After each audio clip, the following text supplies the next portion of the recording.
Hi, class. I decided on the project for engineering and robotics, the Catapult or uh, Trebuchet project, to take it a little easier on you guys. I was looking at the supplies that I provided in the VEX kit and decided that maybe the 15-foot minimum was a little bit too uh, difficult to achieve. So I've decided to go with something that I think everybody can obtain, uh, but I'm going to put, as long as you can build a catapult that consistently hit a target at 5 foot, that will get you a B grade.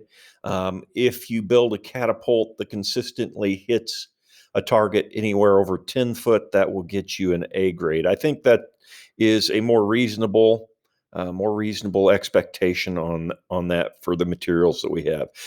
Once again, you are welcome to use anything at all around your house that you have in order to enhance the parts that you have in your VEX kit.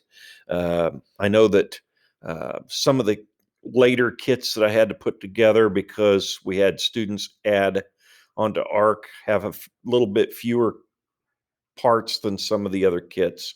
So that's why I decided to adjust my expectations just a little bit. So I think it's pretty fairly attainable for almost everybody to get at least a B on this project with a 5 foot expectation rather than the 15-foot original expectation I had. So 5 foot consistently hitting a target, showing me that you can hit it uh, several times in a row will get you a B. Showing me that you can hit it consistently past 10 foot gets you an A on this. So I think everybody can come up with something that can do that.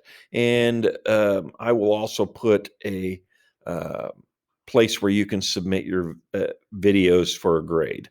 We'll also share these in class live if anybody wants to do that live. That's also an option. So um, have fun doing this. Enjoy. And I'll see you guys on Wednesday and on Friday. Thank you. Goodbye.